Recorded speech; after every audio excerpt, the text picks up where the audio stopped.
con los participantes y bueno, en realidad se tiene de que va a haber una retransmisión de las conferencias.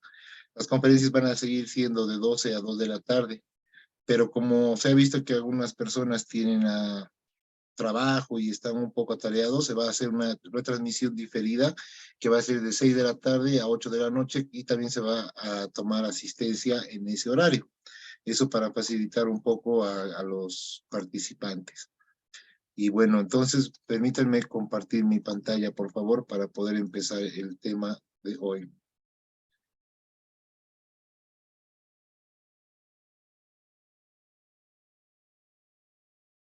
Básicamente, hasta donde han ido avanzando, ya deben tener una base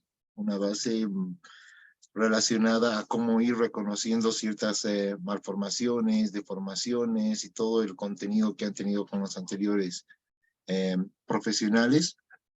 Vamos a continuar más bien con lo que son ahora las cardiopatías congénitas y algunas anomalías vasculares en estos 2 días que nos tocan, que son el martes y el jueves. Vamos a tocar parte de lo que va a ser las definiciones, que son definiciones clásicas. Vamos a ver un poco de etiología. Me interesa que vean un poco el control que rigen los genes en el momento de la formación y en el momento de la diferenciación celular, que es importante ver cómo ellos interactúan en la parte de los mecanismos embriológicos, además de signos, sintomatología, algunos tipos de clasificaciones, los diagnósticos y también tratar de ver cómo podríamos nosotros abordar desde el punto de vista integral y desde un punto de vista de asesoramiento genético. Esto lo vamos a dividir entre los 2 días y el jueves vamos a ir viendo también síndromes que estén relacionados con cardiopatías.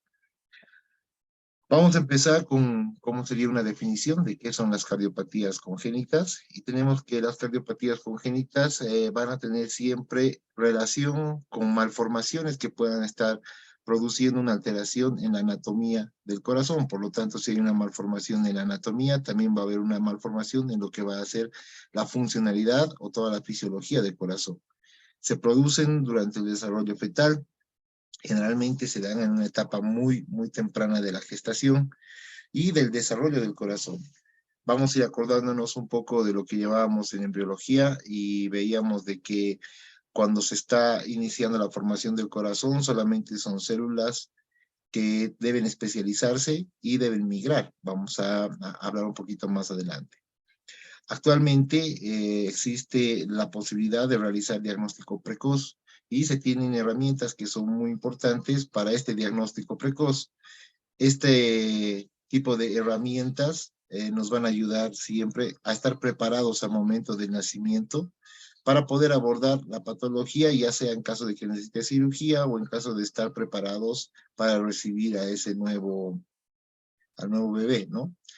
Una de las herramientas muy importantes es la ecocardiografía fetal, ya que con la ecocardiografía fetal podemos hacer una exploración prenatal para ver cómo va a evolucionar o qué tipo de cardiopatía es con la que nos vamos a enfrentar al momento del nacimiento. Mm, Las cardiopatías congénitas siempre van a ser malformaciones muy comunes, tienen una tasa de mortalidad alta, que aproximadamente la tasa de mortalidad de nuestro país es de 24 por 1000 nacidos vivos, según la encuesta demográfica de 2016. Según la bibliografía a nivel mundial, 1 de cada 100 niños nace con una enfermedad de corazón. En las regiones de Bolivia, que son regiones altas, según el Ministerio de Salud y las guías de atención de cardiopatías congénitas, también hay la probabilidad de que se incremente este riesgo en 2 por cada 100 niños. Los porcentajes ubicados en algunos estudios que se han realizado en nuestro país ubican y diferencian los tipos de cardiopatías que pueden presentarse desde las comunicaciones interauriculares, comunicaciones interventriculares, dextrocardias, situs inversus, ductus arterioso persistente, etc. Vamos a ir detallando más adelante cada uno y vamos a ir viendo cómo es que se han hecho los estudios.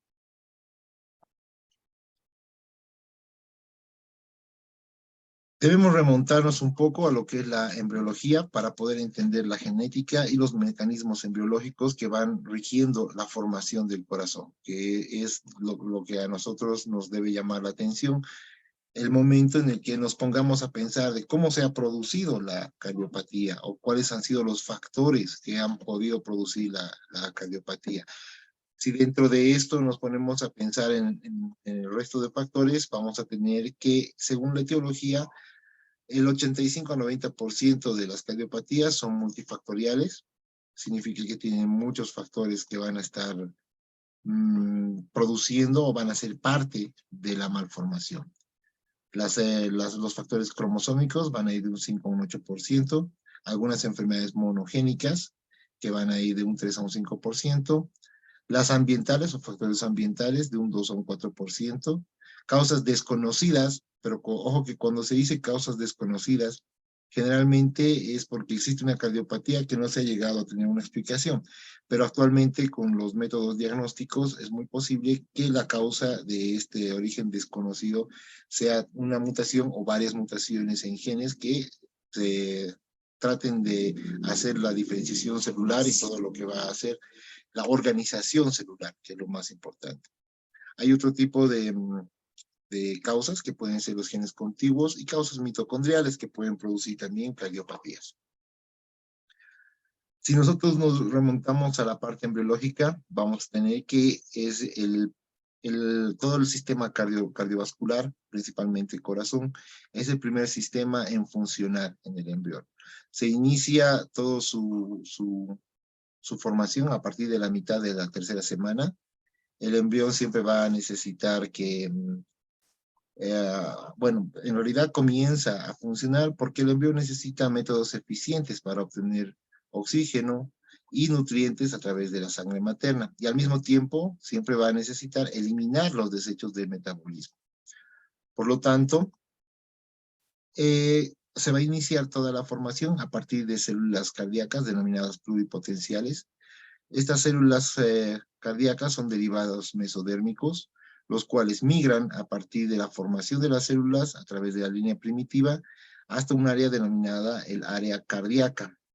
Estas células mesodérmicas al principio se ubican en dos bandas que son bilaterales, ocupan todo el campo cardíaco y van formando lo que es el área cardíaca como tal, para después poder formar las cavidades que tienen una característica importante. Las cavidades cardíacas al principio están por debajo de las aurículas y por encima de los ventrículos. Por lo tanto, el momento de realizar la ubicación final de los ventrículos y las aurículas van a producirse las rotaciones en 180 grados, el eje va a modificarse, y más o menos para el día 17 de gestación, el latido comienza o sea, el corazón comienza a funcionar y se puede verificar el latido a partir de ecografía o cualquier otro estudio que se pueda realizar. Más o menos para la 8ª semana de gestación, ya tenemos la estructura de un corazón maduro, totalmente funcional. Durante esta etapa, entre la 3ª semana y la 8ª semana de desarrollo, existen muchos cambios, y entre esos cambios, lo más importante es que las células comienzan a diferenciarse, tanto en las células que van a ser parte de las células musculares, las migraciones que van a existir a partir de las células neurológicas para poder dar todo lo que es el funcionamiento del corazón. Entonces, el desarrollo del corazón va a tener puntos y fases muy importantes, los cuales hay que tener en cuenta el momento en que nosotros pensemos en una etiología o una posible alteración durante el desarrollo. Generalmente estas fases van a ser dadas por una serie muy organizada de procesos moleculares y procesos celulares que implican lo que es la formación morfogénica o toda la formación morfogénica. Estos 5 pasos primarios son la migración de las células precardíacas, que va a ser, como decíamos antes, desde la cintilla, a través de la línea primitiva o la cintilla primitiva, hasta llegar a hacer un ensamblaje de las semilunas cardíacas, y una vez que están ubicadas paralelamente, se aparean en la placa miocárdica. Por lo tanto, esta migración llega a ser una de las etapas importantes.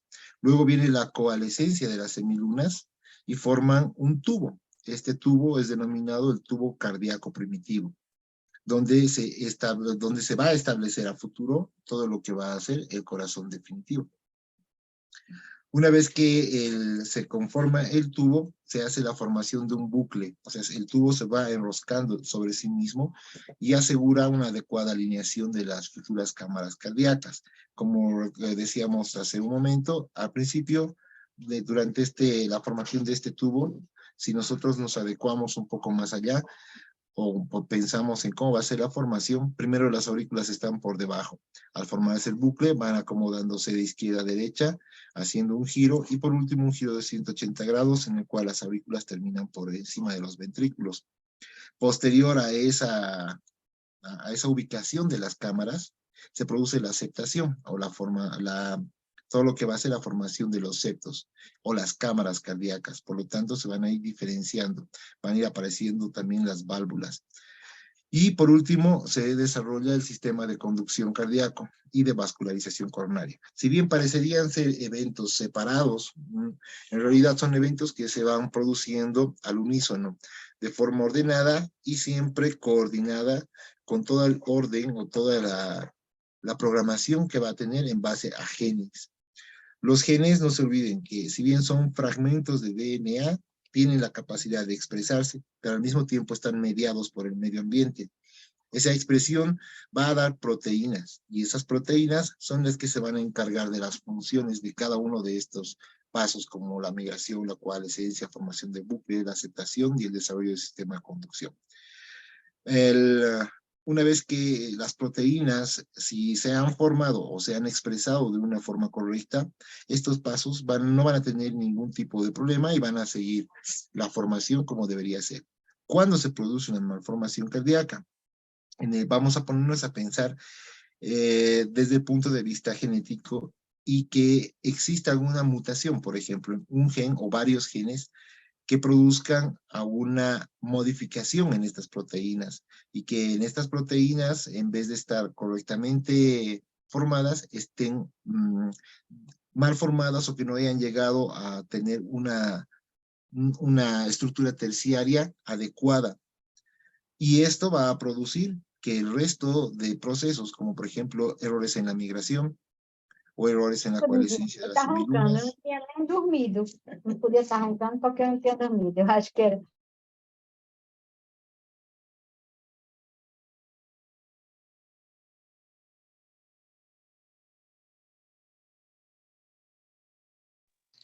Doctor Montaño, Doc, perdón, Sí, hay unos imágenes, bueno, tipo rectangulares, cuadrados negros. No sé si su diapositiva siempre es así. no debería. Mm, A ver, dale, voy a dejar de compartir. Porfa, Doc. Y hay algunas líneas, no sé quién es el que lo raya, lo tacha. Siempre hay inmaduros. Ujú. Y buenos días, También, lo mismo, doctor Montaño. Una pena, están rayando la presentación, ¿no? Desde un inicio. sí, pero bueno, la idea es que vayan tratando de captar lo que estoy hablando y las imágenes de todas formas las van a tener después como para poder coordinar, ¿no?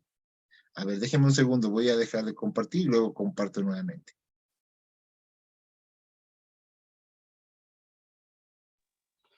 Ahora es una pantalla clara. A ver, vuelva a compartir, Doc. Gracias. Ya. Ahora sí.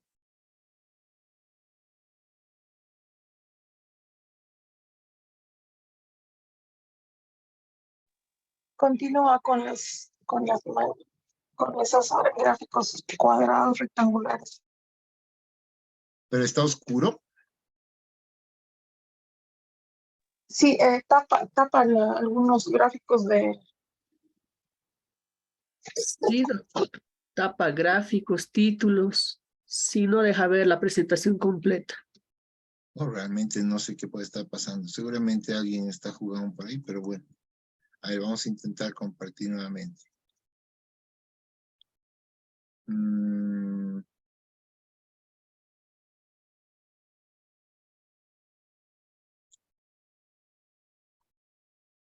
Ya. Déjeme un segundo ver lo de la presentación, por favor.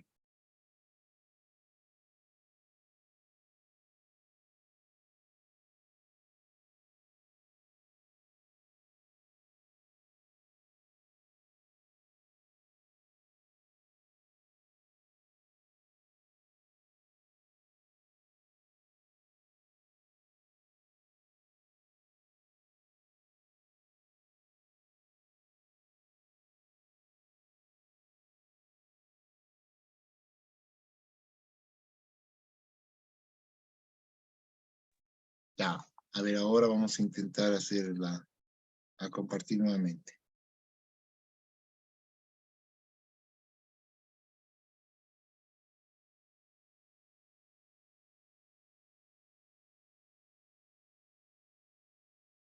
Ahora sí se puede ver bien la presentación, ¿o no? Póngalo en pantalla completa, Doc, por favor. Ya, perfecto. Voy a bloquear las pizarras para...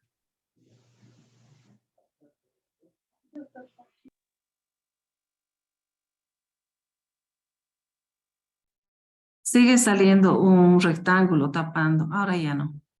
Ahora, Hay do- tres Sí. rectángulos que tapan el título. ahí. Sí, yo no sé por qué es esto, pero Sí. vamos a ver. Ya, déjenme ver un ratito que aquí ya me ubico dónde está el rectángulo. A ver. Y un cuadrado, ahora hay dos Ahora rectángulos. sí, ¿no? Sigue tapando dos rectángulos. Ahora, Siguen. Sigue uno en el extremo superior derecho. chiquitito. Sí. Ah, ya. Esos son ya los rectángulos de los participantes. A ver, ahí. Ya, yo creo que ahí ya podemos continuar, ¿no? Sigue un pequeño rectángulo, pero no creo que afecte mucho. Está Gracias, mucho gracias. mejor, doctor Montaño. Está mucho mejor. Adelante, por favor. Ok, gracias, gracias. Entonces, como decíamos, estos cinco pasos o estos 5 puntos son sumamente importantes para el momento de pensar en cómo se ha podido producir la cardiopatía, ¿no? Cuando uno piensa en una malformación cardíaca, piensa de que la malformación cardíaca es lo único que puede afectar al bebé, pero hay que ponerse a pensar de que esta malformación cardíaca puede ser sola o aislada, o puede ser parte o componente de un síndrome. Cuando existen malformaciones cardíacas, se puede hablar de efectos que pueden ser denominados efectos pleiotrópicos. La pleiotropía no es más que muchos signos y síntomas a partir de una mutación. Entonces pueden ser consecuencia de ciertas mutaciones que son mutaciones discretas en genes que son sumamente importantes, como por ejemplo los genes de factores de transcripción nuclear. Estos genes van a dar o van a expresar proteínas que desempeñan generalmente factores que son reguladores o regulatorios durante todo el proceso cardíaco que hablábamos y obviamente durante la morfogénesis y la formación de todo lo que va a hacer el tubo y la migración celular, etcétera. ¿Okay? Los factores más estudiados son factores relacionados a lo que nosotros en genética conocemos como las cajas T-Box, además de que hay genes que están siempre relacionados a la transcripción y que expresan generalmente muy precozmente el momento de la morfogénesis y formación de lo que es el corazón y la mayoría de los sistemas, ¿no? Estos genes que son bien estudiados son el NKX 2.5 o 2.5, como quieren llamarlo, el TBX5, el GATA4, el NFACT1. Como decíamos, se expresan precozmente en el desarrollo del corazón. Desde el momento en que se produce la migración a través de la línea primitiva hasta el momento en que termina de formarse el corazón, que más o menos es la 8ª semana de gestación. Son sumamente cruciales para la activación de otros genes, o sea, son cascadas de genes que van siempre a estar interactuando entre ellos, y como van interactuando entre ellos, se forma una cascada de activación, desactivación y de control para cada proceso morfogénico que se vaya formando.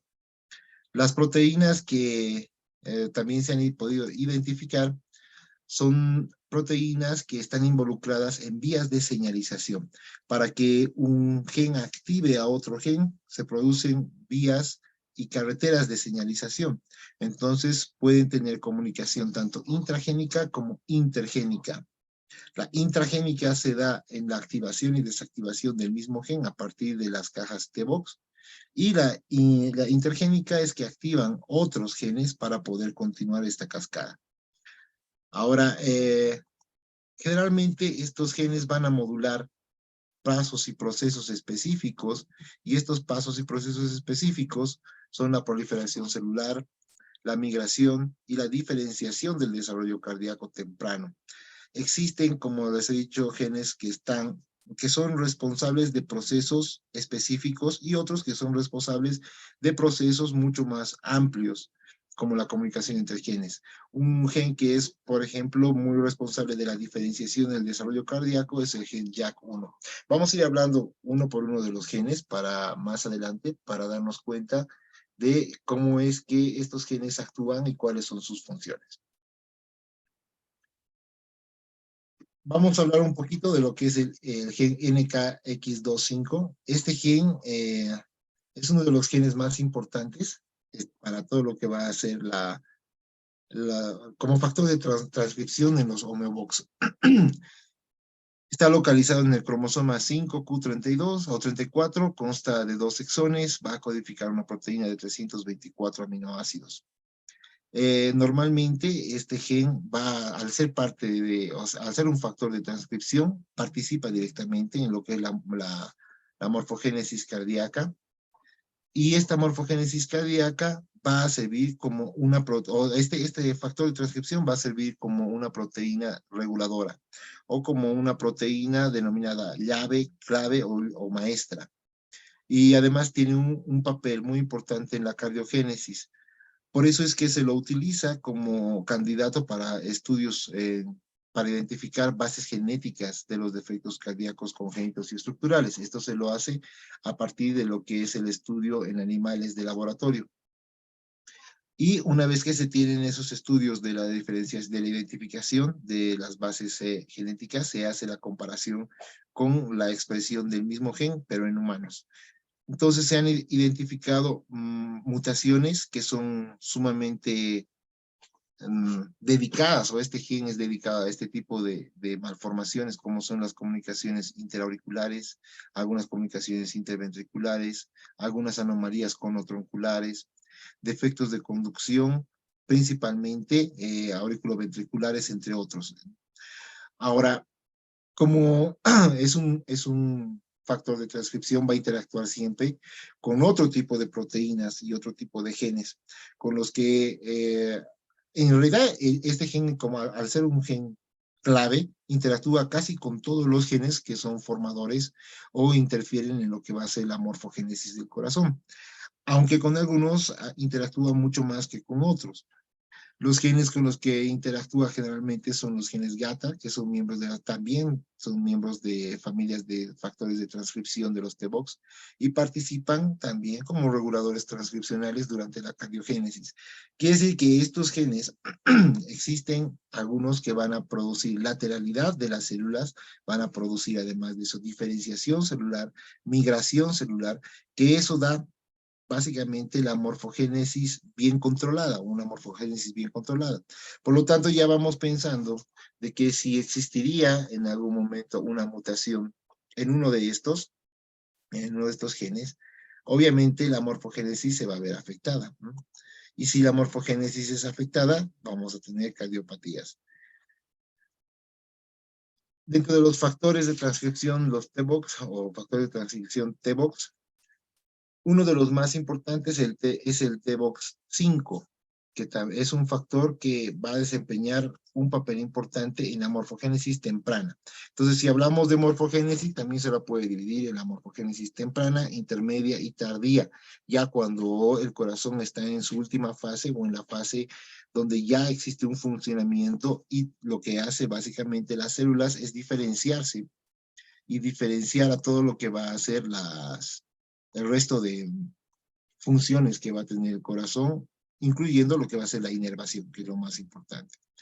Entonces, como estos TBX actúan desde la formación temprana del corazón, si existiera una mutación en nuestros genes, una mutación que es crucial o una mutación que produzca una malformación muy fuerte, ya al pensar de que mientras más temprana se afecta el desarrollo del corazón, más fuerte o más severa va a ser la malformación o la cardiopatía congénita.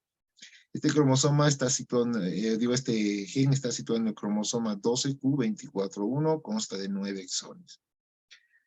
Como estas mutaciones de TBX han sido implicadas en algunos síndromes, principalmente en un síndrome que se llama el síndrome de Holt-Oram, que se trata de una mutación que es de tipo dominante y altera toda la estructura tridimensional, se altera toda la estructura de la proteína. Decíamos hace rato que si la proteína es truncada o se altera su estructura, no va a cumplir la función que debería cumplir. Y en este caso existe una estructura tridimensional que está alterada, por lo tanto impide que exista una correcta unión al ADN, por lo tanto la interacción que vaya a tener con los otros genes va a ser o nula o va a ser muy baja. Por lo tanto, es importante tener en cuenta que este TBX es uno de los genes que expresa una proteína crucial en el desarrollo del corazón, o principalmente en la morfogénesis temprana del corazón. Y si volvemos a lo que es el síndrome de Holt-Oram, está caracterizado también por malformaciones en extremidades superiores y defectos de la aceptación cardíaca.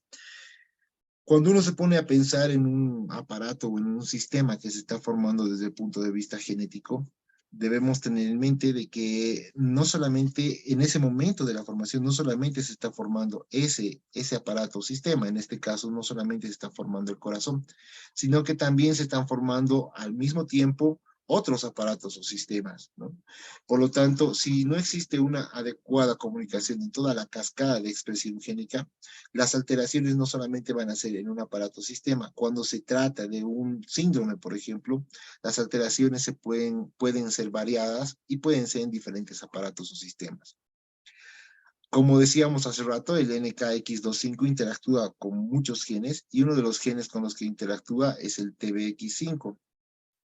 Desde el punto de vista molecular, como son dos factores de transcripción, unen fuerzas y sinérgicamente logran producir un buen desarrollo del corazón. Básicamente eso. Otro de los genes importantes para lo que es de la familia TBOX es el TBX1, que también es un factor de transcripción. Esta vez está relacionado con síndromes que van a causar cardiopatías, pero no es uno que actúe directamente en la morfogénesis temprana, sino más bien en una morfogénesis intermedia. Generalmente, estos pacientes cursan con defectos conotruncales y portan o son portadores de una delesión o una pérdida en 22q11. Ya ese síndrome es bien conocido, que es el síndrome de DiGeorge.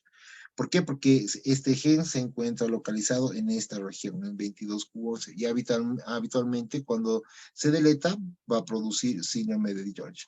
Hay que ponerse a pensar de que las mutaciones génicas no solamente se producen por alteraciones en el DNA, sino que también se pueden producir por algunos cambios epigenéticos. Seguramente en algún tema vamos a hablar de epigenética, pero adelantándoles un poco, es toda la interacción que tenga la expresión génica con el ambiente puede ser modificada a partir de cambios epigenéticos que no modifican como tal la estructura del ADN, pero sí interfieren en la expresión. Y algunas mutaciones epigenéticas pueden afectar ciertas regiones produciendo un efecto de lesión, pero sin perder el segmento del ADN.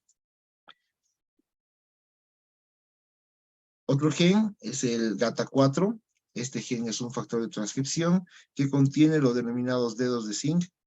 Estos GATA generalmente los más importantes son el 4, el 5, el 6 y son importantes en el desarrollo cardiovascular. Por lo tanto, sí, es el desarrollo no solamente del corazón, sino también de algunos vasos, ¿no?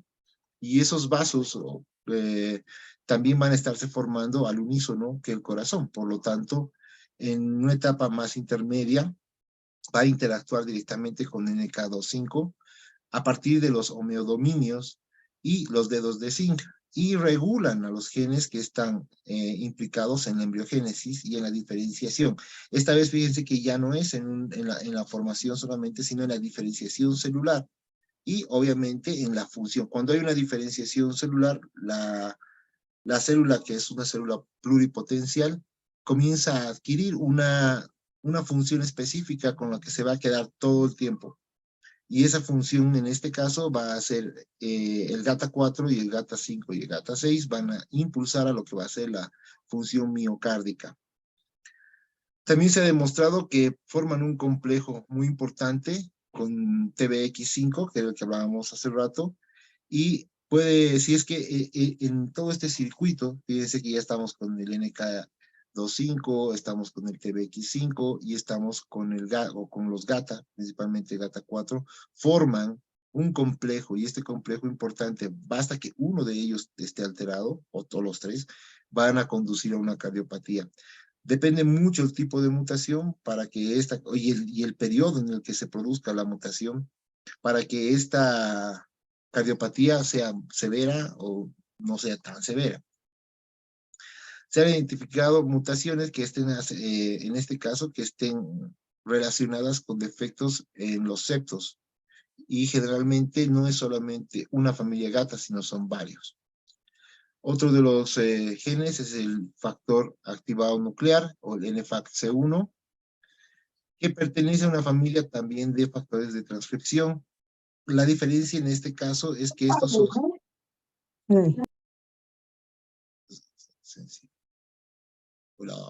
son sensibles que van a ser el calcio, por lo tanto son calcioactivados. Se activan a partir de las desfosforilaciones dependientes de calcineurina, que ellos, si es que existiría una deficiencia, también va a haber una deficiencia de la expresión de este gen. Se han identificado cuatro genes dentro de esta familia NFAC, que van dividiéndose según subtipos, dependiendo del tipo de proteína que van a expresar. Pero solamente el NFAC1 tiene un patrón restringido a las células endocárdicas. El resto puede interactuar con otro tipo de sistemas u otro tipo de órganos u otro tipo de funciones como tal. Ahora, la activación de la proteína se produce a través de una exposición a secuencias localizadas nucleares y traslocaciones del núcleo. ¿Qué quiere decir? Que mientras mayor cantidad de exposición, mayor cantidad de diferenciación o de actividad con otros genes, va a haber mayor tipo de localización, principalmente con lo que son las localizaciones nucleares.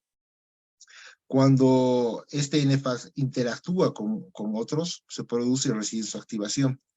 Y por eso es que debe interactuar con factores de crecimiento, con los mismos genes GATA4, y forman complejos, y estos complejos van a ser reguladores del DNA y van a controlar la transcripción de todo lo que va a hacer la morfogénesis. También es parte de los genes que actúan en una etapa intermedia del desarrollo, de todo lo que es el corazón. Es algo bien importante que este gen, una de las características de este gen, es que interactúa en lo que va a ser la formación de las válvulas cardíacas. Estas válvulas cardíacas hacen que, obviamente, cuando se estén formando, no solamente se produzca la parte de la morfogénesis, sino también la parte funcional, porque si las válvulas cardíacas están mal, la función del corazón que está iniciando va a ser mala y por lo tanto la cardiopatía puede llegar a ser severa.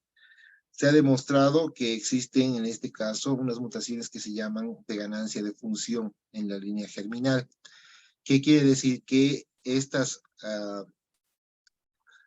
una consulta, se siguen viendo esos rectángulos negros, ¿no? Sí, doctor, se siguen viendo lamentablemente. Lo que pasa es que, a ver, cuando ingresa alguien ingresa alguien, se activan esos porque me da el control el panel de control. Entonces sería bueno que, a ver, déjenme un ratito ver.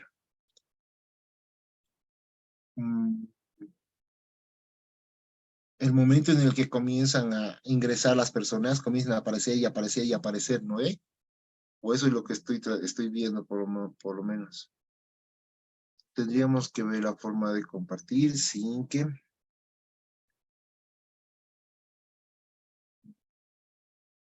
Aquí. Ya sé qué vamos a hacer para que se pueda compartir bien. Modo lectura.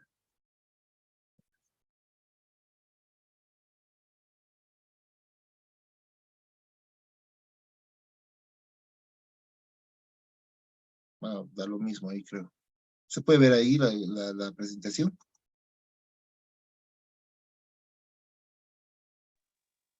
Pull-up. Se ve, pero van saliendo los cuadros en diferentes lugares de la presentación, doctor. Ahora están por ejemplo, ahí deben estar los cuadros arriba y uno chiquitito a la derecha, ¿no ve? Sí.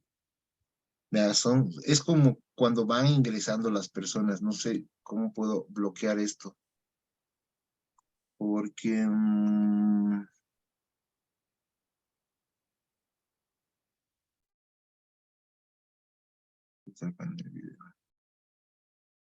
vamos a ver, ya. Ahí ha desaparecido uno.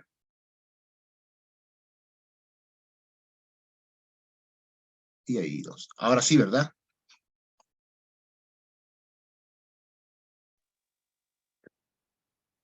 Ahora no hay nada, doctor. Han desaparecido todos los cuadros.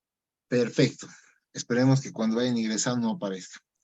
Entonces, lo que les decía es que existen interacciones, como les decía, con este gen NFAC C1 en este caso, que es uno de los subtipos, ¿no? Que va a estar encargado de la formación de las válvulas cardíacas. Interactúan y se producen mutaciones de ganancia de función.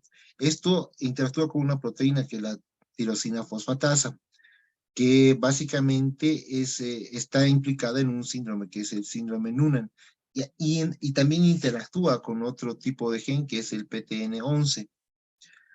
Al principio interactúan en aproximadamente 85% de los casos que estén relacionados con el síndrome de Noonan, y se produce un control oscilatorio entre lo que es el calcio y la modificación de señal del resto de genes, o en este caso de los NFAC. También existe interacción con otros genes, como es el gen BGF, que regula de una forma ascendente todo lo que decíamos. ¿Se acuerdan que decíamos que los NFAC estaban regulados por todas las señales de calcineurina? En este caso también, pero se produce el momento de la formación de las válvulas. Hay un aumento de proliferación en el lugar donde se van a formar las válvulas, y las células comienzan a adoptar y a adquirir una función específica.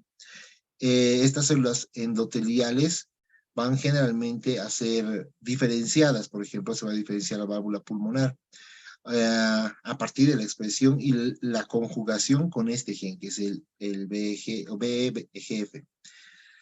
Las señales en el miocardio van a empezar, como decíamos, en cascada. Se inicia la morfogénesis valvular, se hace la diferenciación, existe posteriormente una represión a partir de los NFAC sobre los BGF, y se desarrolla el papel directo de los NFAC. Por lo tanto, si se dan cuenta, uno activa y al mismo tiempo un gen puede ser activador o puede ser desactivador. En este caso va a desactivar la función del gen BGF para producir una remodelación en las láminas valvulares. Esta remodelación hace que las láminas valvulares estén listas, o morfológicamente hablando, y también funcionalmente hablando. Por lo tanto, existen periodos en la etapa embrionaria que activan y periodos que desactivan ciertas expresiones génicas. Además de que existen algunos factores que son importantes que también van a coadyuvar a la expresión génica, como es el desarrollo de las hormonas, que pueden ser hormonas que estén ligadas a expresiones génicas directamente, como por ejemplo los genes que están relacionados con esto son los peroxisomas o los PEPAR, que hacen una regulación negativa, o sea, bloquean las señales de BGF y la activación de los NFAC. Quiere decir que existen algunas características o algunas señales que van a activar genes y van a desactivar también funciones de los genes. Para poner un ejemplo, digamos, de esta parte de la activación y la desactivación de genes, por ejemplo, cuando la ubicación del corazón debe tender hacia la izquierda, con un poco de la punta un poco más anterior, y que tiene que estar inclinada hacia la izquierda, qué sé yo. Existen genes que van a dar esa formación y esa localización, pero si uno de los genes, que es de lateralización, no tiene su stop o no tiene otro gen que produzca el stop como tal, se va a lateralizar muy a la izquierda. Y eso sería un control negativo para determinar el posicionamiento del corazón. Pero ¿qué pasa si este gen se activa demasiado? En vez de estar hacia la izquierda, se va a inactivar la posición hacia la izquierda y lo va a jalar hacia la derecha, ¿me entienden? Y entonces el corazón va a tener otra posición. Por lo tanto, bueno, esto es una forma muy extrema lo que estoy explicando, no pasa de esa forma, pero es una forma un poco más fácil de entender. Algunos van a ayudar y otros van a modificar tanto la posición como la identificación de cada una de las células. Y el ejemplo de la válvula pulmonar, por ejemplo, es importante siempre la interacción entre los genes PPAR, NFAC y los BEGF. ¿Ok? Otro de los genes importantes es el gen JAG1 o JAG1 y se encuentra mutado en aproximadamente 94% de los pacientes con un síndrome que se llama el síndrome de Araguil, que es una alteración que también es autosómica dominante, va a presentar algunos defectos cardíacos bien conocidos, como por ejemplo la tetralogía de Fallot, que también es importante, más adelante vamos a ver en qué síndromes, no solamente en este. La estenosis arterial pulmonar, que son características de Araguil. Y este gen va a codificar una proteína que tiene 5 ligandos, que son vías de señalización. También existen vías no solamente de regularización, sino también de señalización. Estas vías de señalización indican cuál va a ser el siguiente gen en ser activado o desactivado. Y estas vías de señalización son llamadas vías de señalización Notch. Una vía de señalización generalmente es conservada en el transcurso de la evolución de alguna especie y va a participar en lo que va a ser la diferenciación celular y el destino funcional de cada célula.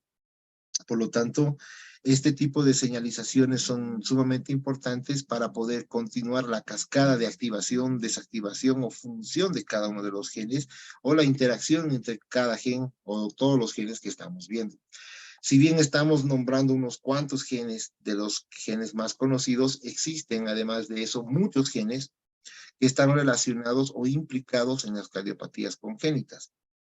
Por ejemplo, les voy a dejar este cuadrito en el material complementario para que más o menos se pueda, si es que tienen interés de ir buscando gen por gen, o de lo contrario, si tienen alguna curiosidad, me la hagan conocer y yo se los busco para poder investigar.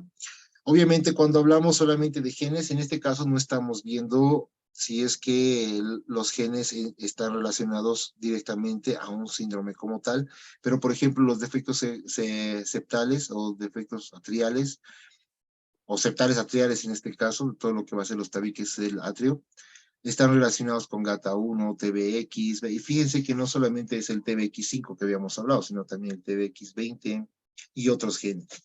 Cada una de estas cardiopatías congénitas, incluyendo la tetralogía Fallot, que es una de las más conocidas, tienen innumerables genes relacionados a esta cardiopatía. Por lo tanto, no hay que pensar que solamente un gen va a producir una cardiopatía. Sí, posiblemente sí, en algún síndrome, como por ejemplo Marfan, que es un síndrome monogénico, pero la mayor parte de los defectos de todas las cardiopatías congénitas son multifactoriales, y al decir multifactorial, estamos hablando de que son factores no solamente genéticos, sino también ambientales. Y esos factores ambientales van a jugar un papel crucial en lo que va a ser la expresión génica. Cuando se habla de multifactorial, también hay que entender que hablamos de que pueden ser muchos genes expresándose al mismo tiempo, pero con expresiones chiquititas. Y cuando hay una expresión chiquitita y hay muchos genes que están alterados, esas expresiones chiquititas se suman, entonces hacen un efecto sumatorio y pueden producir efectos que pueden ser mucho más complicados que cuando están solos, ¿ok? Hasta ahí tenemos la primera parte. Si es que existe alguna duda o alguna pregunta, estamos abiertos para responder.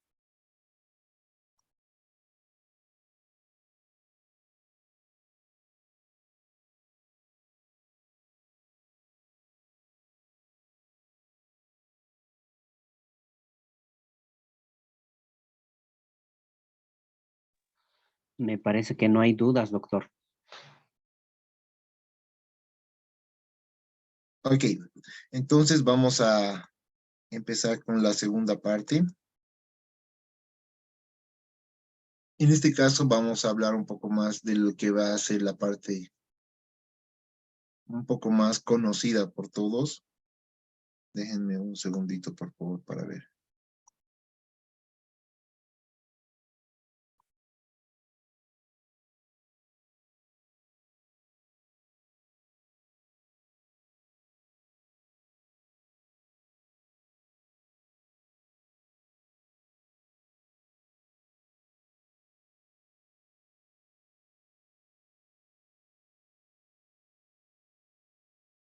Ya. Durante la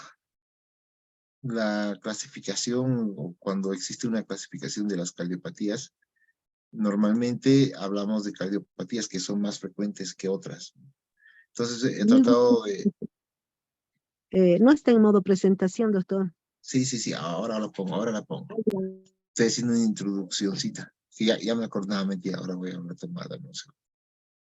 Entonces, lo que decía es que existen algunas cardiopatías que son más frecuentes que otras y depende también mucho de la población donde se estudian las cardiopatías, depende mucho de los factores.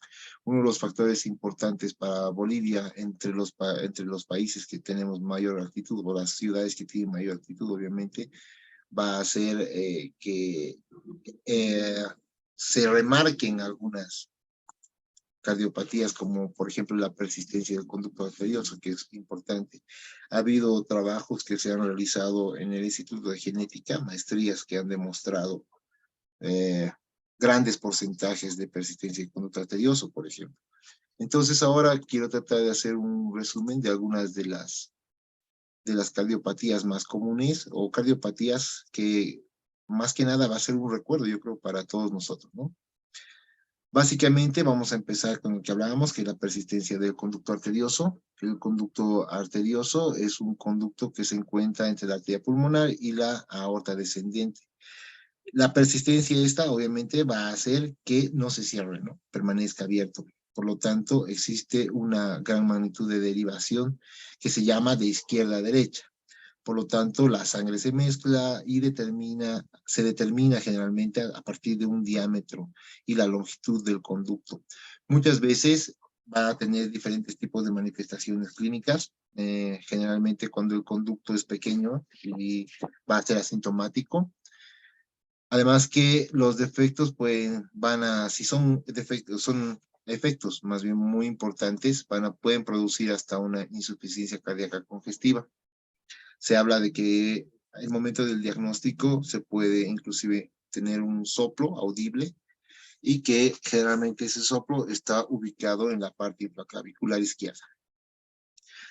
Ahora, si se dan cuenta, por ejemplo, en cómo y el por qué se podría haber producido esto, vamos a ponernos a pensar, sin decir el nombre del gen, vamos a ponernos a pensar en que si hubiera habido una alteración génica, por ejemplo, en la migración de células o de la diferenciación celular, en la cual se tendría que haber producido un cambio morfológico o una remodelación morfológica, es muy posible que se produzca una de estas alteraciones. Aunque algunas cardiopatías también se producen por efectos mecánicos. ¿Okay? Esos efectos mecánicos son importantes en el momento en el que comiencen a funcionar los pulmones y los pulmones produzcan un movimiento diferente con presiones diferentes al que está el feto y el momento del nacimiento, ¿no? Los hallazgos radiológicos, generalmente la persistencia del conducto arterioso se debe tomar en cuenta en la radiografía la cardiomegalia, si existe o no alguna comunicación interventricular o alguna otra cardiopatía conjunta a esta, si es que existe incremento en la vasculatura pulmonar y demás. Cuando ya existe una enfermedad pulmonar vascular obstructiva, el tamaño del corazón generalmente es normal. Una de las opciones muy importantes para poder nosotros hacer el diagnóstico de cardiopatías, y una herramienta sumamente importante, es la ecocardiografía. Como les comentaba al principio, si no me equivoco, la ecocardiografía actualmente se la puede hacer desde el momento prenatal, desde el momento del embarazo, pero no para todas las cardiopatías. Eso es sumamente importante. Generalmente, algunas cardiopatías van a ser diagnosticadas lo más temprano posible, o sea, el momento del nacimiento, si es que la sintomatología es importante, o si ya se sabe que es parte de un síndrome, o viene con otro tipo de malformaciones o dismorfias. Pero algunas de estas cardiopatías pueden no ser sintomáticas y diagnosticarlas en tiempo posterior al nacimiento, tal vez meses o inclusive años después. Ahora, en la parte ecográfica en la persistencia del conducto arterioso es que se caracteriza generalmente se debe medir los diámetros y las longitudes para poder nosotros determinar cuál es la característica anatómica que vaya a tener este conducto arterioso persistente. ¿Ok? Luego, el tratamiento va a estar enfocado, si es que no cierra de forma... va a estar enfocado generalmente, como no ha cerrado el conducto, a una ligadura o a un corte o un tratamiento quirúrgico. Pero desde el punto de vista médico, el tratamiento va a estar enfocado a la profilaxis, de una infección, ¿no? Una endocarditis infecciosa. Se tiene que dar algunos digitálicos, diuréticos, en caso de que exista una insuficiencia cardíaca congestiva. Bueno, ya esa parte es un poco más para las especialidades de pediatría y cardiología, ¿no? Pero más o menos para hacer un poco recuerdo, vamos a ir mencionándolas. El tratamiento quirúrgico es un tratamiento quirúrgico que ya es conocido, por lo tanto la mortalidad es menor al 1%. Además de que generalmente una de las pocas contraindicaciones es una enfermedad pulmonar vascular obstructiva. Para esta cirugía después no hay muchas contraindicaciones. Lo mismo, aquí podríamos ver en la imagen cuando se cierra el conducto arterioso, ¿no? El fluido, el flujo de la sangre es normal. Si hay una persistencia, el flujo del shunt es de izquierda a derecha, y posterior a la cirugía se hace la reparación y los flujos se normalizan. ¿Okay? También existen otras opciones terapéuticas, como son los dispositivos metálicos endovasculares, que generalmente son dispositivos muy pequeños, se los llaman coils, y se introducen a partir de lo que va a ser una cirugía cardíaca que es mínimamente invasiva, si no me equivoco se llama así, cuando es menor a 3 milímetros, y cuando es mayor a 4 milímetros se utilizan los amplasters. Otra de las importantes, de las cardiopatías importantes y muy comunes, son las comunicaciones interauriculares. En estas comunicaciones interauriculares hay que resaltar de que si ustedes van recordando un poco de embriología, al principio las dos aurículas están unidas por el agujero oval, que cumplen una función de regulación de presiones, básicamente. Y para poder cerrarse ese tabique auricular, lo que se hace es una remodelación celular, donde se forma primero el ostium primum, luego el ostium secundum, y por último se cierra ese conducto. También se cierra a partir de un juego de presiones que existan, ¿no ve? Entonces, ¿dónde se pueden producir los fallos en la comunicación interauricular? Se pueden producir en la formación de estos tabiques, ¿no? ¿Y en qué momentos? El momento de la formación del ostium primum, del ostium secundum, y a partir de la formación del seno venoso. Son tres partes importantes. Si uno hace relación y volvemos a a los genes, tendríamos que investigar cuáles son los genes que están relacionados a este tipo de patologías. Principalmente son genes de la familia TBOX, que son los que hablábamos, los TBOX 1, 2, y son genes que van a tener una cascada regulatoria. Si bien en ese momento en el que ha habido una falla, por ejemplo, en la remodelación del ostium secundum, puede continuar con remodelaciones en otros lugares, pero en ese momento y en ese lugar ha habido la falla, pues se va a producir la cardiopatía. ¿Okay? Cuando es de ostium de tipo de seno venoso, va a estar más cerca a seno venoso, si se dan cuenta, para ubicarlos va a ser más o menos así, la aurícula izquierda, la aurícula derecha. Se ve el mouse, ¿no? La aurícula derecha, ventrículo izquierdo, ventrículo derecho. Cuando es de tipo de seno venoso, va a estar más cerca al seno venoso. Cuando es de ostium secundum, va a ser prácticamente al medio la comunicación. Y cuando es de ostium primum, va a estar más cerca a lo que son las válvulas tricúspide y mitral. Mucho va a depender, obviamente, del diámetro y el tamaño en el que se produzca la comunicación para que las presiones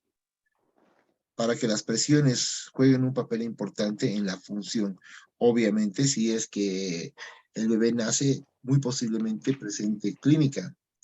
Y si es que no presenta clínica, va a producirse posteriormente al nacimiento la clínica. Aunque habitualmente esta comunicación interauricular, si no es diagnosticada de forma precoz, se la va a diagnosticar de una forma relativamente precoz después del nacimiento y habitualmente es asintomático. Se va a producir siempre también un shunt o un cortocircuito de izquierda a derecha, porque no se olviden que la presión de la izquierda en este momento va a ser mucho más fuerte que la derecha. Se produce una sobrecarga de volumen en la aurícula derecha y en el ventrículo derecho. Por lo tanto, ya nos damos cuenta cómo podría ser la radiografía con un aumento del ventrículo derecho y de la aurícula derecha, ¿verdad? Hay datos en las manifestaciones clínicas importantes que son los soplos sistólicos, un segundo ruido desdoblado, tal vez un soplo mesodiastólico. También se puede producir con una estenosis pulmonar que puede estar junto o puede estar separado de la comunicación interauricular. Cuando uno utiliza el electrocardiograma, también es importante ver cómo están los ejes, si es que hay una desviación hacia la derecha. En este caso tendríamos un eje hacia la derecha por el crecimiento que va a haber y la hipertrofia del ventrículo derecho. También con bloqueo de rama derecha de la de His. Como decíamos, en los rayos X de tórax se puede muy posiblemente ver una cardiomegalia con crecimiento de la aurícula y el ventrículo derecho. Siempre que exista este tipo de patologías, vamos a ver una trama vascular aumentada, la arteria pulmonar aumentada por todo el juego de presiones que se producen. Todos los datos radiográficos van a inclinarse siempre a un crecimiento auricular y ventricular, o todo el campo derecho tal del corazón, y a la dilatación de la arteria pulmonar. Además de eso, se puede producir inclusive dilatación del seno venoso. En la ecocardiografía, cuando se produce este tipo de cardiopatías, es importante hacer lo que se llama el efecto Doppler, ¿no? O la cardiopatía Doppler, para poder ver todo lo que va a hacer el intercambio o todo lo que va a hacer el shunt, para ver cómo es que está funcionando, cómo es el funcionamiento y el movimiento de toda la parte sanguínea en ese momento, ¿no? Además que va a mostrar la posición y el tamaño total del defecto. Generalmente para cerrar también se hace un cierre percutáneo a partir de introducir los mismos coils y con un parche que se utiliza se hace una cirugía extracorpórea, pero esos son extremos de tratamientos quirúrgicos en caso de que la comunicación interauricular sea muy grande. Alguien ha levantado la mano. Gilma Castillo, ¿quiere decirnos algo? No, doctor, perdón, se marcó sin querer. Ah, pensé que quería opinar. Ya me estaba alegrando porque nadie pregunta nada, ¿eh? Ok, vamos a cortar entonces. El tratamiento médico, generalmente, como decíamos, el tratamiento generalmente es médico, ¿sí? Y no requiere un cierre percutáneo con dispositivos, Van Placer y demás, pero en caso de que el tamaño de la comunicación interauricular sea muy grande, sí se debe optar por un tratamiento quirúrgico.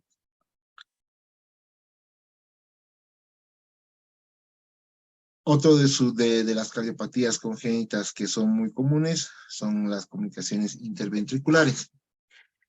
Ya hemos visto la parte de las aurículas y ahora vamos a ver la parte de los ventrículos. Estas comunicaciones interventriculares son de las cardiopatías congénitas que sí se pueden diagnosticar de una forma relativamente frecuente en lo que son las ecocardiografías fetales. Y obviamente si ya tendríamos el diagnóstico antes de que nazca el bebé, ya nosotros podemos pensar en cuál va a ser el procedimiento o qué tan preparados podemos estar para el momento en el que tengamos al recién nacido en nuestras manos y podamos ver la signosintomatología que esté aliada o esté junto al diagnóstico prenatal que hemos podido hacer. Una cardiopatía o una comunicación interventricular no va a ser más que la falta de cierre o una comunicación entre los ventrículos o un fallo de formación en el tabique ventricular. Obviamente va a permitir la comunicación y también va a haber un juego de presiones que es importante. No se olviden que los ventrículos ejercen más fuerza en todo lo que es la funcionalidad del corazón. Ejercen más fuerza que las aurículas, por lo tanto, se pueden producir otro tipo de alteraciones como por ejemplo hipertrofias musculares a partir de que estén en algún momento existe una estenosis, no sé, aórtica, por ejemplo. Pero en este caso, cuando existe el tabique ventricular esté alterado, tenemos que ver cuál es el tamaño, si solamente es una lesión o si son lesiones múltiples, porque a veces no solamente es una comunicación, sino son varias comunicaciones. Les voy a mostrar más adelante una imagen para que tengan una idea. Son importantes las comunicaciones interventriculares porque representan un 20 a un 25% de todas las cardiopatías.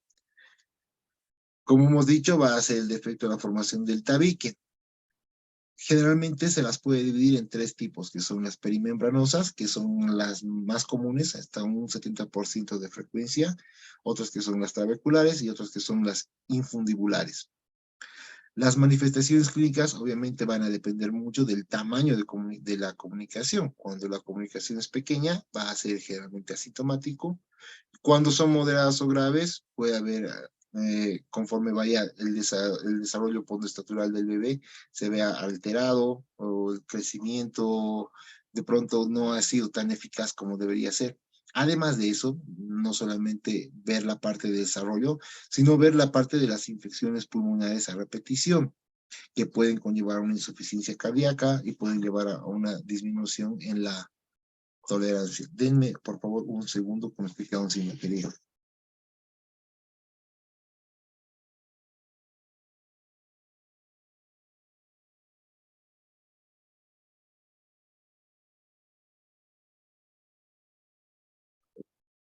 Entonces, como decíamos, es importante ver si es que las comunicaciones interventriculares son medianas o son grandes, cuáles van a ser las posibles complicaciones que se vaya a tener a futuro, ¿no? Desde una insuficiencia cardíaca y a eso ir aplicando lo que va a ser tanto el tratamiento médico y en algunos casos el tratamiento quirúrgico. Se va a caracterizar dentro de las manifestaciones clínicas por soplos, que es un soplo o sea, es oro sistólico, y que va a irradiarse. Además que pueden tener una intensidad aumentada en lo que es el segundo ruido, en 2B, se incrementan y existe una hipertensión, que puede ser una hipertensión pulmonar, que es sumamente importante. ¿Por qué? No se ve que hay un juego siempre de presiones. Cuando hablemos de función de corazón, no hay que olvidarse que es un órgano que está siempre bajo o regido por las presiones que se van a producir, tanto desde el corazón y desde la periferia por los vasos sanguíneos como tal, ¿no? Ahora en la ecocardiografía generalmente se da, como les decía al principio, un diagnóstico preciso, ya sea desde el diagnóstico prenatal hasta posterior al nacimiento. Se puede dimensionar el tamaño de la comunicación interventricular, se dimensiona todo lo que va a ser los ventrículos, la aurícula izquierda, el ventrículo izquierdo. Hay una valoración siempre indirecta de las presiones, como decíamos, en todas las aurículas y ventrículos. Si se fijan en la imagen de la izquierda, por ejemplo, se puede ver una comunicación interventricular membranosa. Aunque no se nota muy bien en la imagen, pero cuando es membranosa aparece, no es tan notoria la separación y se ve como una especie de membrana y es membrana y está mucho más cerca a lo que van a ser las válvulas como tal, ¿ok? Posteriormente se pueden ver otro tipo de comunicaciones interventriculares. Entre un 30 a un 40% de estas tienen un cierre espontáneo. Además que cuando son, por ejemplo, unas comunicaciones interventriculares traviculares son más pequeñitas. Cuando la comunicación interventricular no disminuye de tamaño de forma espontánea o no se cierra de forma espontánea, recién se debe pensar en un tratamiento quirúrgico. Generalmente, cuando se habla de las comunicaciones interventriculares, es importante pensar de que son causas de insuficiencia cardíaca congestiva a más o menos entre 6 a 8 semanas de edad. Y eso es para el momento del diagnóstico, cuando están, de pronto aparecen con infecciones y todo eso, pero habría que, si es que se ha pensado en una comunicación interventricular, descartar la posibilidad de una insuficiencia cardíaca congestiva. También se puede producir, obviamente, como decíamos, enfermedades pulmonares vasculares y que se desarrollen entre 6 a 12 meses de edad. O sea, no van a ir a la consulta a un niño de 10 meses porque tengan enfermedades pulmonares muy frecuentes y cuando le hacen la revisión cardiológica se encuentran con una comunicación interventricular. Y ahí sí el tratamiento tiene que ser diferente, ¿no? Se hacen dentro de lo que es el tratamiento quirúrgico, están los bandajes de la arteria pulmonar, la comunicación, cuando hay comunicación interventricular múltiple, no se puede reparar porque generalmente está alterado todo el tabique, pero sí existen otras alternativas quirúrgicas, ¿no? Que son los cierres directos, pero esto ya son cirugías que necesitan circulación extracorpórea o otro tipo de mecanismos para poder realizar la cirugía. Generalmente las indicaciones para esta cirugía son lactantes con una insuficiencia cardíaca congestiva o con un retraso del desarrollo postestatural. El tratamiento médico se lo puede dar a cualquier edad. Generalmente una contraindicación va a ser una resistencia en la función de 0,5 aproximadamente cuando es una comunicación interventricular. También existe un método que es el cierre percutáneo, que se lo hace a través de todo lo que van a ser los coils también, para poder dejar y cerrar de forma percutánea todas las comunicaciones. En esta foto o en esta imagen pueden ver, por ejemplo, una comunicación interventricular múltiple. Todas las flechitas van a ser comunicaciones interventriculares. El ventrículo izquierdo y el ventrículo derecho. Otra cardiopatía, ¿hasta ahí hay alguna pregunta o duda o algún comentario que quieran hacer? Porque creo que tenemos, además de eso, cardiólogos también en la sala. Y si tuvieran alguna opinión, sería importante que la puedan brindar.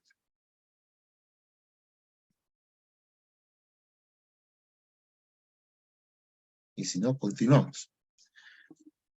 La estenosis pulmonar es otra de las cardiopatías importantes. Generalmente se produce una obstrucción en lo que va a ser el tracto de salida del ventrículo derecho. Esta estenosis puede ser una estenosis valvular, puede ser una estenosis infundibular, una estenosis supravalvular o una estenosis de las ramas periféricas. O sea, si se dan cuenta, cada cardiopatía puede tener sus subdivisiones o según la localización anatómica de la estenosis en este caso. La estenosis valvular generalmente se desarrolla por una dilatación postestenótica, o sea, se caracteriza, ¿no?, por una dilatación postestenótica. En este caso, si es que existiría una estenosis, toda la parte posterior a la estenosis, por las presiones se va a desarrollar una dilatación. Ahora, el momento en el que se producen las manifestaciones clínicas, va a haber una en una estenosis pulmonar leve, generalmente es asintomática.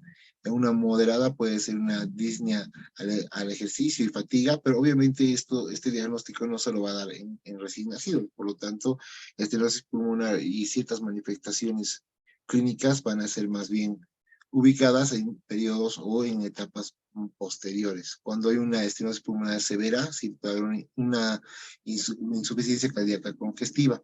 También se caracteriza por un soplo sistólico y activo. Además que generalmente son soplos prolongados, y mientras más prolongado sea el soplo, se entiende de que la estenosis es mucho más severa. Las estenosis desde el punto de vista de formación y desde el punto de vista morfogenético se producen generalmente porque no ha habido la diferenciación celular y la recanalización de algunas, en este caso de la pulmonar como tal, o de pronto ha habido algún factor externo que ha producido la estenosis pulmonar, fijándose como la estenosis pulmonar, y una vez que se ha fijado, se han producido los desfases en lo que van a ser las presiones. Desde el punto de vista radiológico, generalmente el tamaño del corazón es normal, a excepción de que se podría ver algún segmento postestenótico que es donde se produzca una dilatación, por lo tanto sea prominente. Además que se aumente la trama vascular, bueno, más bien no, que disminuya la trama vascular, porque obviamente no está llegando a la cantidad de sangre que debería llegar. ¿Alguien quería decir algo?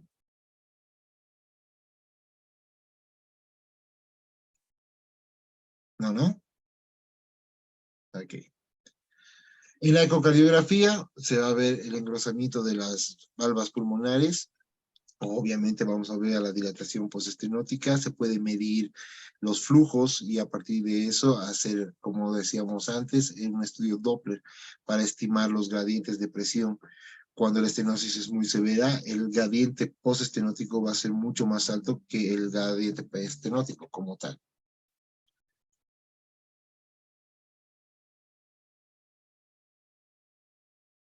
Obviamente hay que tener en cuenta que la gravedad de la obstrucción va a determinar qué es lo que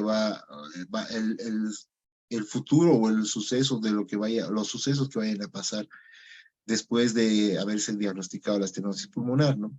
Generalmente tienden a progresar y según la gravedad o según la estenosis se va a producir la gravedad en muchos casos, ¿no? Pueden provocar, como les decía hace rato, una insuficiencia cardíaca congestiva o incluso una muerte súbita.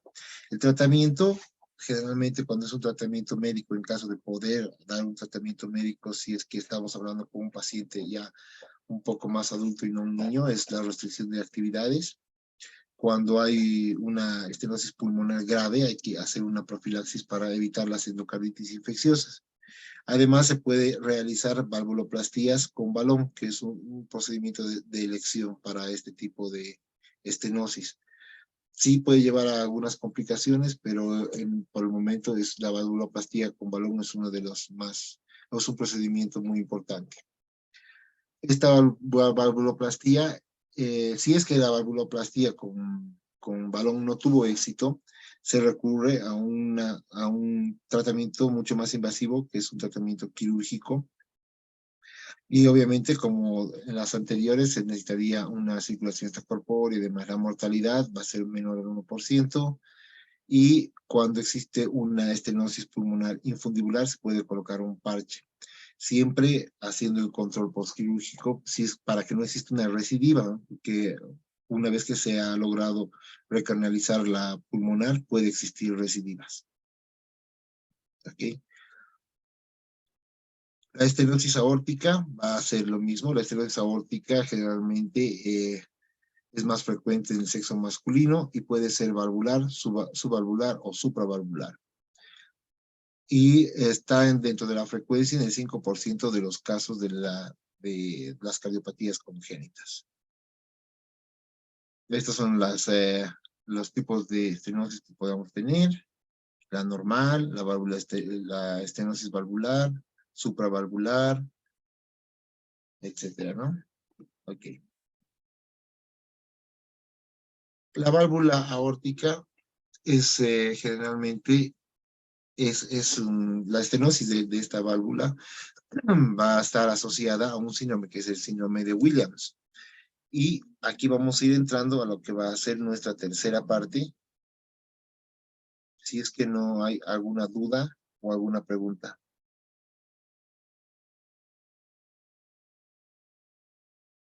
Hola.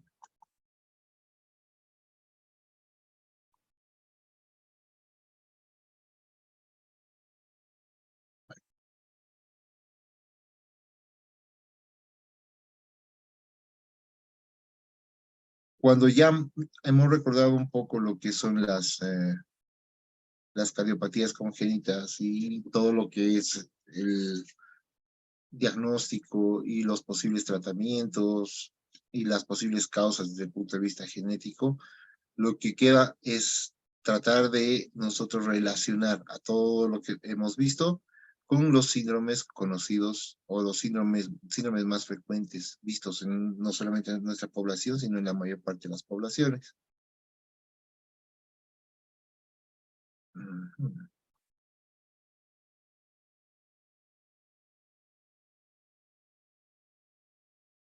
Y entonces hablamos de enfermedades que frecuentemente tienen alteraciones cardiológicas, y entre estas enfermedades van a estar el síndrome de Turner, el síndrome de Down, Noonan, Marfan, Williams y algunas ambientales, ¿no? Entonces estos síndromes, siempre los más importantes o los más reconocibles, ya los han visto en las anteriores charlas, cómo se pueden reconocer dependiendo de la dismorfia que tengan. Voy a volver a nuestro cuadrito de la etiología y recordar que un 85-90% de estas cardiopatías son multifactoriales, un 5-8% cromosómicas, monogénicas de un 3 a un 5%, ambientales, desconocidas, por genes contiguos y por enfermedades mitocondriales, alteraciones mitocondriales.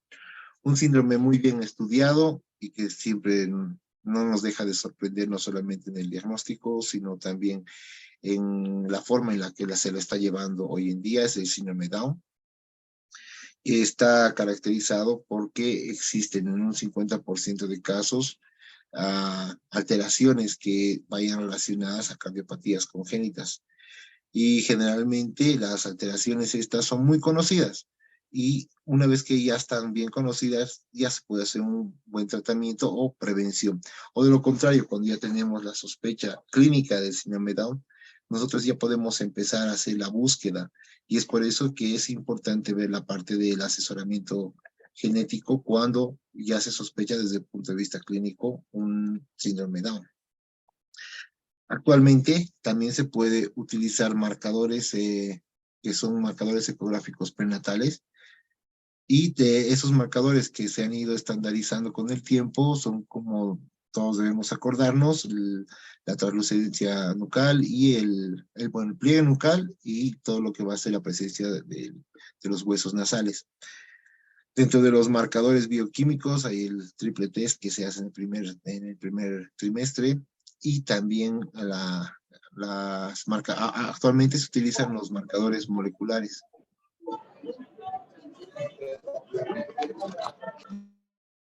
¿Ahí quiere decir algo?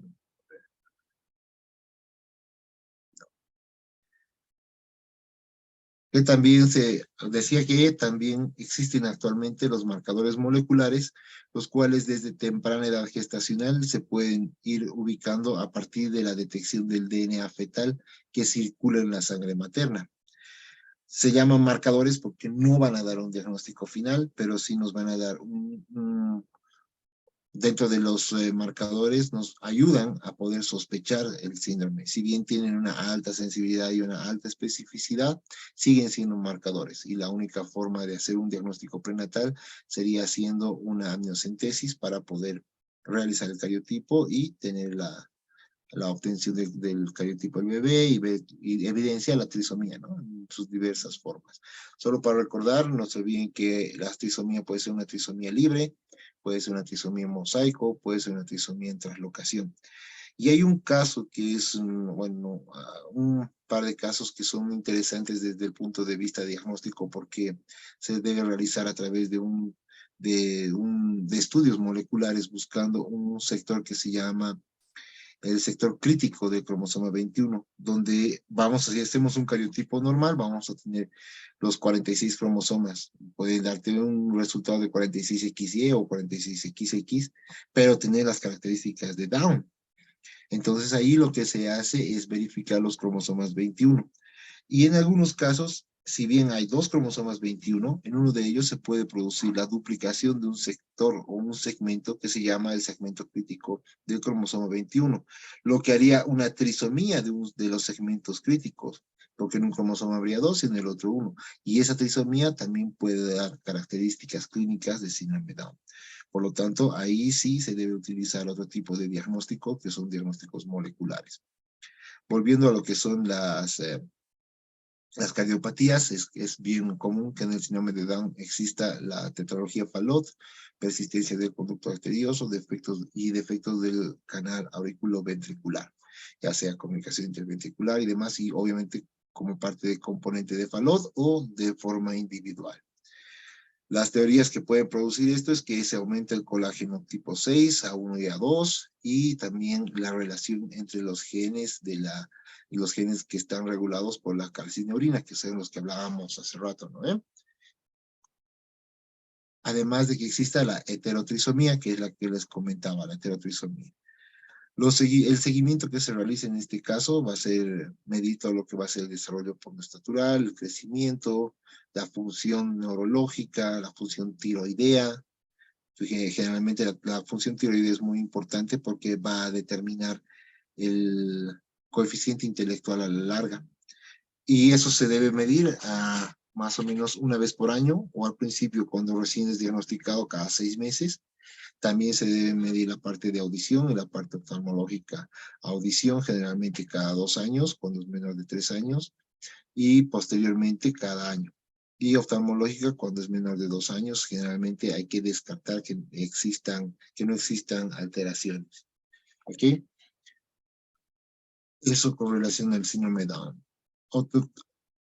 Otro síndrome común es el síndrome de Turner, en el cual dentro de lo que son las cardiopatías se va a caracterizar porque tiene una coartación de aorta, una estenosis aórtica, comunicaciones intraventriculares o intraauriculares.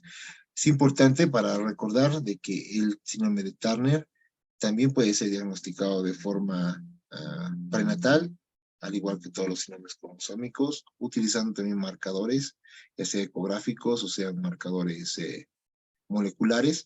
Y en el caso del cariotipo, vamos a tener un cariotipo que se da el resultado como 45X0. ¿Por qué? Porque falta un cromosoma X. ¿Okay? Y generalmente cursa con un 40% de cardiopatías. O sea, el 40% de los casos tienen cardiopatías, ¿no?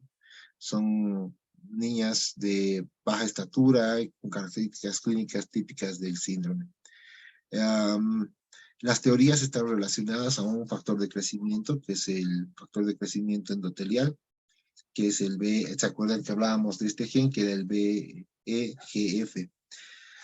Además que está involucrado siempre en la patogenia de todo el síndrome y de las cardiopatías congénitas que estén relacionadas con estenosis pulmonar. Cuando hay hidrops, que se lo puede diagnosticar también de forma prenatal, siempre hay que buscar la estenosis pulmonar porque generalmente van de la mano, ¿no? Y por toda la connotación de presiones y demás que existen. El seguimiento, lo más importante dentro del seguimiento va a ser la parte endocrinológica. ¿Qué más? A ver, la trisomía 18 es una trisomía muy conocida. Saben que las trisomías más frecuentes en orden van a ser la 21, la 18 y la 13. ¿Sí? La trisomía 21 es síndrome de Down, 18 síndrome de Edwards y 13 síndrome de Patau. En este caso, la trisomía 18 es una trisomía que clínicamente es muy frecuente, 90% de cardiopatías, y generalmente no son compatibles con la vida.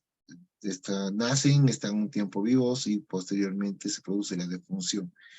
Está relacionada desde el punto de vista de las cardiopatías congénitas, con las comunicaciones interventriculares, con todas las alteraciones del canal auriculoventricular, y generalmente la teoría es que está relacionado con los genes de la laminina, que son los genes LAMA 1 y 3.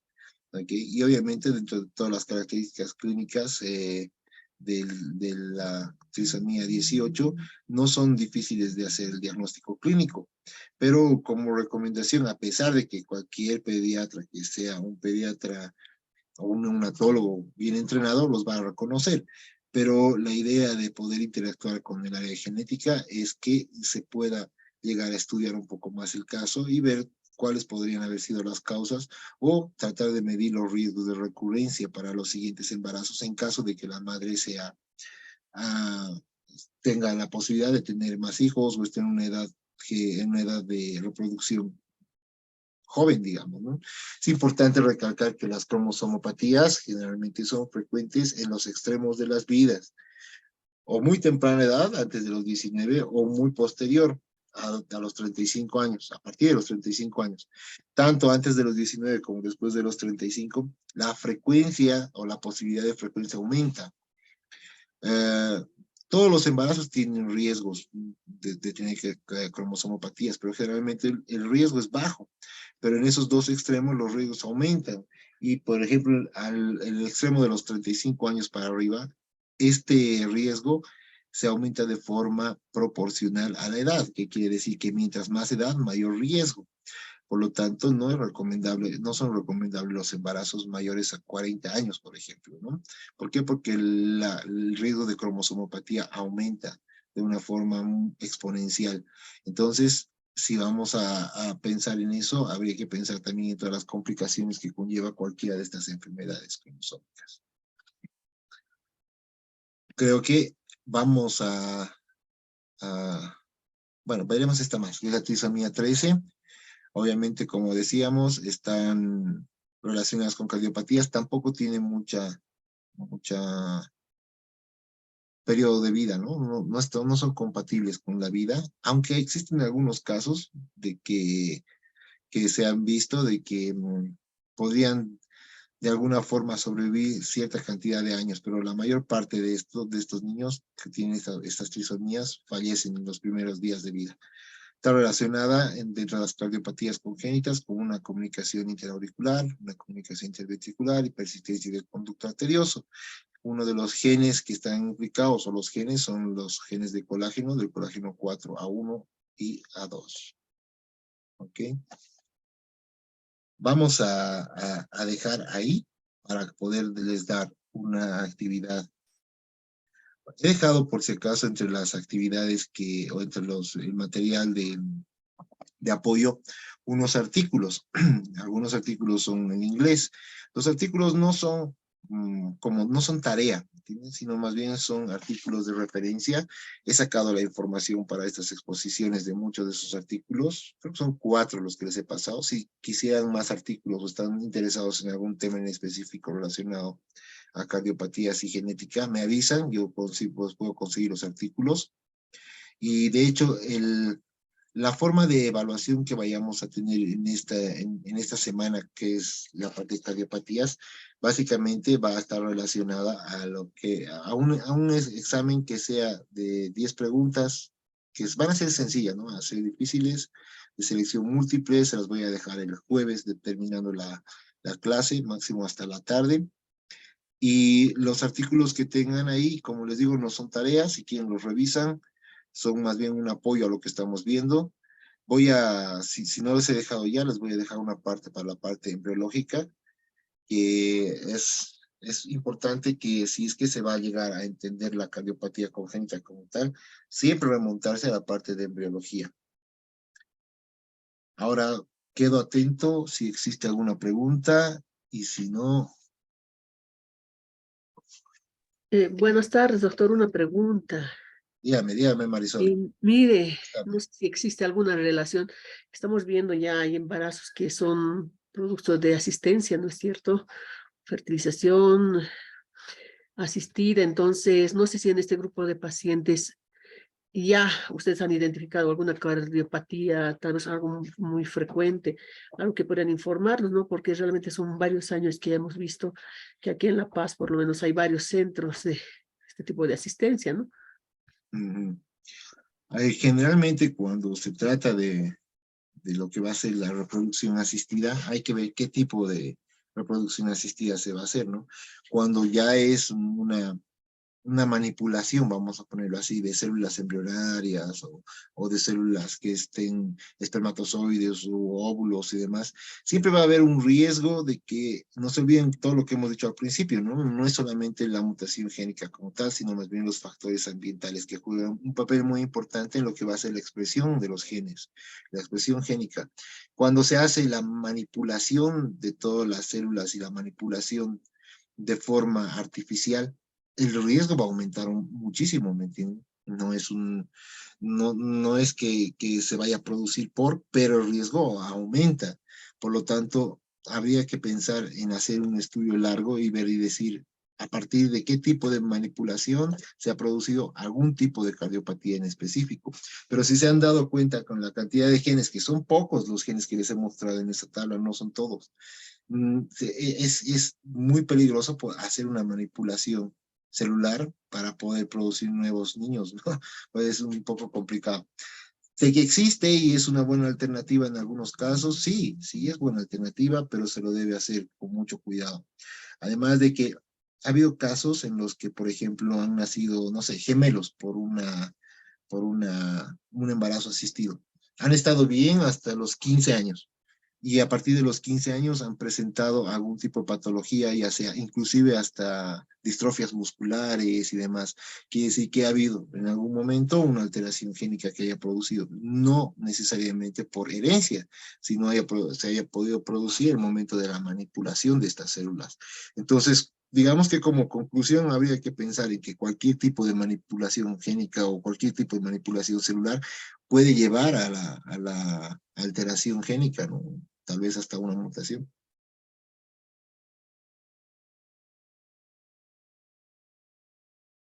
Espero haber contestado la pregunta, Marisol. Sí, doctor, gracias. Porque, ¿alguna otra pregunta por ahí?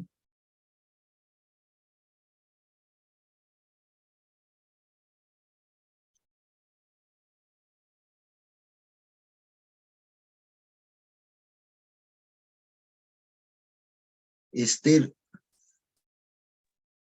Esther tiene... Doctor, buenas Ajá. tardes. Doctor, buenas tardes. Hola, Doc, una Esther. consulta. Sí. Quería preguntarle si en este caso nos ha dicho que los orígenes son pues multifactoriales de la mayoría de las cardiopatías. Entonces, yo he visto que la mayoría de nosotros como pediatras, y eso es a la mujer, generalmente mandamos una evaluación primero para cardiología o al centro de salud para que lo lleven a cardiología. Y hemos ido viendo muchos pacientitos en otras áreas que sí vienen con cardiopatías, generalmente PSAs, forámenes y demás, que incluso con eso tienen, desteta muy lento el oxígeno. Según lo que estoy viendo, entonces no tenemos como datos nacionales. Sería una buena opción que nosotros también los mandemos como una interconsulta genética, tal vez para que así podamos tener datos, doctor, o les llegan pacientes, mi duda, o no les llegan allá con cardiopatía, porque la verdad en nuestro protocolo no mandamos a genética, ¿no? Pero creo que ahora va a ser más importante que mandemos. Ahí es mi duda, si ustedes tienen esos datos, registros, si ven de qué lugar viene más, de dónde están viniendo más los pacientes con cardiopatía, aunque sean simples, ¿no? O sea, que sean PCAs y demás, y si tienen algún dato estadístico, doctor, si tal vez nos pueda orientar. Gracias. ¿Por qué? Pues, bueno, en genética siempre tenemos pacientes de todo tipo y en el Instituto de Genética llegan pacientes de toda Bolivia. Y generalmente, si es que es cardiopatía y demás, se tienen los registros en las historias clínicas y se hace un seguimiento. Pero obviamente la idea de este tipo de actividades, tanto con el Ministerio como con el Instituto de Genética, es fortalecer todo lo que va a ser ese registro, ¿no? De eso se trata esta actividad principalmente. Y entonces, cuando he buscado la bibliografía como Bolivia como tal, no hay mucha bibliografía relacionada a frecuencias cardíacas, Pero, por ejemplo, cuando yo hablo de números en la parte cardiológica, me baso en alguna tesis, por ejemplo, que se ha hecho en el Instituto de Genética. No me acuerdo el nombre de la doctora ahorita, pero era una doctora que ha hecho su maestría. Y justamente la doctora Jimena Aguilar era su tutora. Entonces, en algún momento hemos conversado y hablábamos de las cardiopatías. Y siempre las cardiopatías son un punto clave tanto en el diagnóstico genético como en el diagnóstico pediátrico. De hecho, actualmente estamos tratando de desarrollar un par de proyectos también con el Hospital de la Mujer para poder ver la parte de cardiopatías y demás, ¿no? Pero, como te digo, en el Instituto de Genética recibimos pacientes de todo lado y sería obviamente genial que si ven una cardiopatía la deriven al instituto para ver si es una cardiopatía por lo menos aislada o posiblemente relacionada a algún síndrome. Porque si es una aislada, pues el tratamiento va a ser netamente cardiológico, ¿no? Pero generalmente, si se han dado cuenta en lo que hemos expuesto, no van a ser aisladas la gran mayoría, ¿no? Sino más bien están relacionadas a algún síndrome o están relacionadas a otras malformaciones. Por lo tanto, lo ideal sería tratar de hacer la evaluación y toda la interconsulta con genética para que nosotros podamos guiar y ver si es que estaría relacionado a algún síndrome o no. Creo que esa es la respuesta, Esther. Gracias, doctor. ¿Por qué? Pues un placer. ¿Alguna otra pregunta por ahí?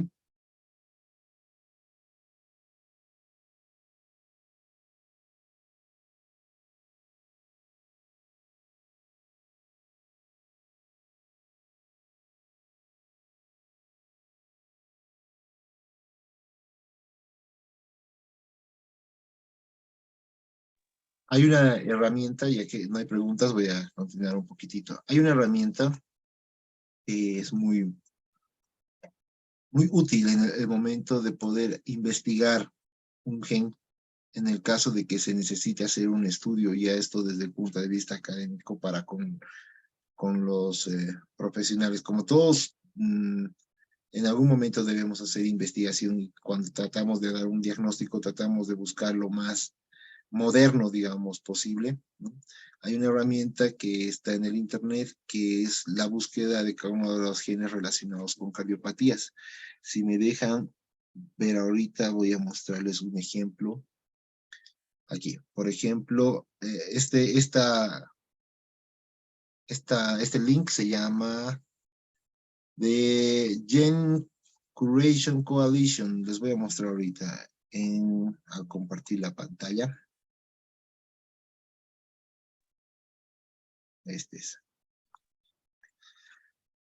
Por ejemplo, aquí este es uno de los genes que hemos estado hablando, el NKX25. Entonces lo relaciona directamente con las cardiopatías más frecuentes según los estudios, ¿no? Por ejemplo, con defectos atriales o del septo atrial, con las tetralogías de Fallot, que de forma definitiva están relacionadas a estas cardiopatías. De forma fuerte está unida aquí a defectos de atrio, defectos que sean demostrados por laboratorio, cuáles son los laboratorios genómicos que se deben aplicar para buscar.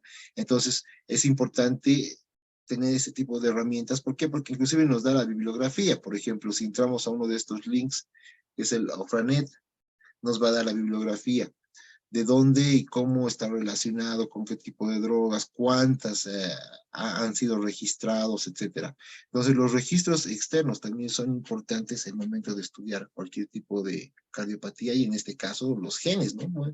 Si nosotros buscamos un gen o una cardiopatía, podemos a partir de la cardiopatía ver cuáles son los posibles genes afectados. Y si vemos los posibles genes afectados, podemos ver la relación de esos genes con otro tipo de genes. Por ejemplo, si nosotros ponemos este mismo gen en una aplicación que es el OMIM, nos va a demostrar que está relacionado a algún tipo de síndrome, por ejemplo, ¿no ve? El NKX25, vamos a hacer la prueba. NKX25, OMIM. Vamos a ver si es que nos da alguna relación, ¿ve?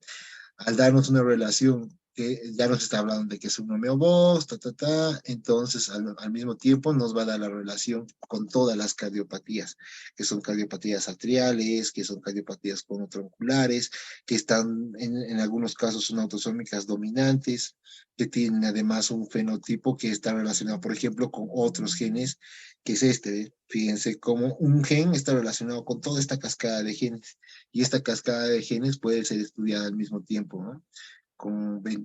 Justo con otros genes que están relacionados a otro tipo, los TBOX, por ejemplo, ¿no ve? A otro tipo de proteína o de expresión, o otro tipo de síndrome, ¿no? Síndrome de Alaguil, que es el que hemos hablado, Charcot-Marie-Tooth, de George y demás. Pero, si se dan cuenta, nos da la cascada de comunicación intergénica que tiene este gen. Por tanto, este tipo de bibliografía, que es bibliografía que constantemente se está actualizando, sería bueno que en algún momento podamos hacer, no sé, si quieren algún tipo de entrenamiento con el Instituto de Genética o ver un reforzamiento para poder buscar bibliografía que nos pueda ayudar desde el punto de vista científico, porque cuando buscamos bibliografía que...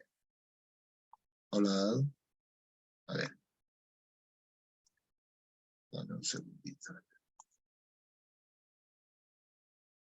Ya no sé cómo para no compartir. Ajá.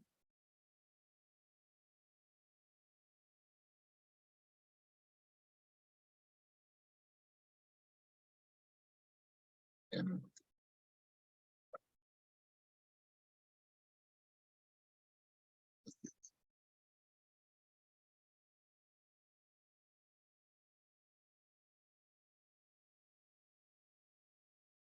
Ya. Entonces les decía que sería importante ir revisando la forma de buscar la bibliografía como tal, ¿no?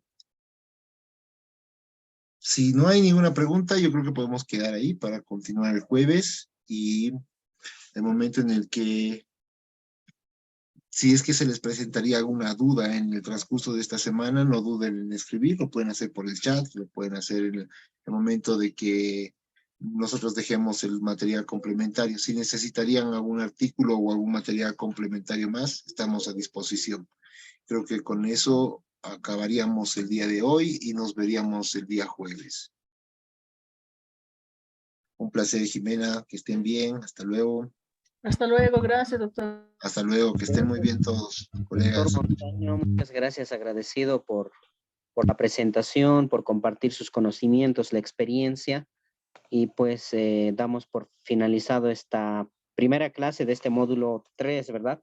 De todos modos, ya va a estar en el transcurso de la tarde los materiales complementarios que usted nos ha proporcionado en la plataforma de Classroom. Solo eso, entonces nos estaríamos volviendo a encontrar el día jueves a mediodía. Muchas gracias a todos y buenas tardes. Gracias, que estén bien, Joaquín. Un abrazo a todos, Gracias. colegas, que estén muy bien.